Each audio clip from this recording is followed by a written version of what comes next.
Before I get back to your calls, I want to talk to Deven Ghelani for a few minutes, a fairly regular voice on the programme, one of the architects of the Universal Credit System and Director of Policy in Practice now. They've released a report about the amount of benefits out there that you are not, those of you who are eligible for them, are not actually accessing. And it's a huge, huge figure, Deven Ghelani. Hi, Sheila. Yes, it's jumped to £23 billion, so £22.7 billion is our best estimate. So that's a combination of centrally administered benefits by DWP, HMRC, things like child benefit, but also universal credit and pension credit for people on lower incomes. Local authority administered benefits, council tax support is probably the main one, but housing benefit for pensioners, free school meals, Healthy Start. And also a huge amount goes unclaimed through the regulated sector, so utilities and financial services, who should be doing quite a bit more to help their vulnerable customers when they're struggling to pay by offering them cheaper bills, cheaper discounts. And that's one area where we've seen the numbers go up quite a lot. The other big reason for the jumps has been uprating, so benefits go up each year. So the number was always going to go up. But also the estimates have improved quite a bit. So we've factored in quite a bit more from last year's building on last year's report, which estimated £19 billion was going unclaimed. So it's a big jump. But I think the good news is it's one of those stories where action can be taken. There are things people listening to the show can do to either help themselves or help family members who are struggling too. Well, tell us what they are, those things. Okay, well, the first thing you can do is check one of the benefit calculators. So if you search benefit calculators, it'll take you to a gov.uk page. Policy and Practice's benefit calculator is on there, but there are others on there too. I think the bigger opportunity, so check on behalf of yourself, on behalf of a friend, it's the most rewarding thing you can do. So whenever we talk about this stuff, the thing that gets me out of bed in the morning is actually meeting someone in the street who's been able to benefit from that. We have someone in the office who was able to help their father, actually, who's unwell, access pension credit and attendance allowance, which is what helped him to get him set up in care properly. Instead of kind of just getting by. I'm glad you mentioned the older people there. Now, it's not true to say that all older people aren't that tech savvy and can't just log on to benefit calculators, but quite a few can't. So it's important that even if you don't think you're in receipt of benefits, somebody around you might be.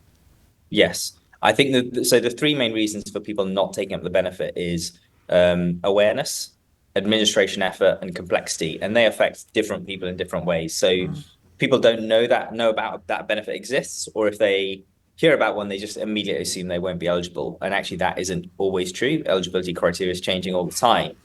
Far more people in work are eligible for universal credit. Now the taper's been lowered to 55%, for example. And then the complexity, that's what, going back to the case study I was talking about with Felix in the office, he had to help his father make those claims. There was no way his father was going to do it. And actually, it made a huge difference the amount that he was having to contribute to care costs on behalf of his father.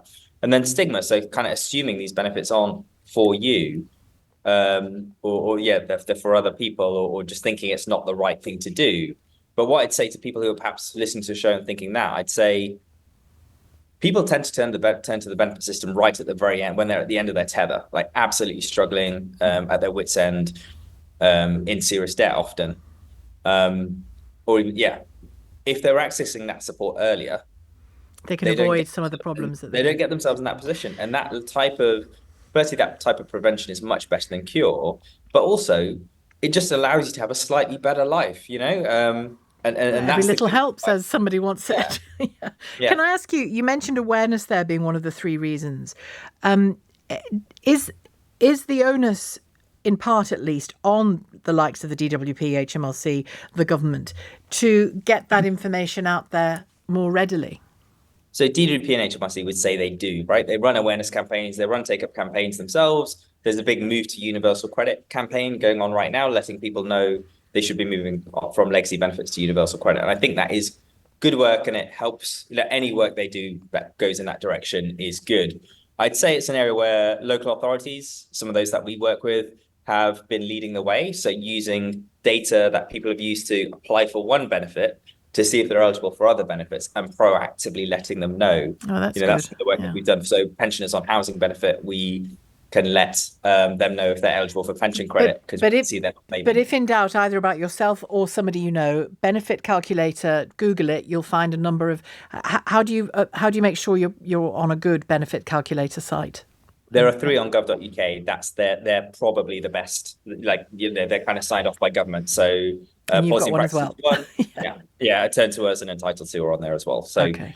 They're all good, reputable organisations, and we're all Turn to Us was that other one. Turn to Us. Turn to Us and Entitled To. So Policy and Practice has the Better Off calculator, and I think the main thing I would say is we're all trying to achieve the same goal. Yeah. So trying to bring this take-up gap down, and I know it can feel dispiriting because the number's gone up so much, 19 billion to 23 billion, but actually, again, that's partly because of uprating and other measures like that. All the work that you're doing to raise awareness of this yourself, Shelagh, by having me on, and others, it's the kind of thing that can make a real difference to someone's not just day, but it's partly what we're here for. Yeah, it's partly what we're here for. And the average sum people are missing out on, we find to be around £2,700 per year. Wow. That's the average. That's a lot, It really depends on how much, what combination of benefits it turns out you're eligible for, what you're receiving today.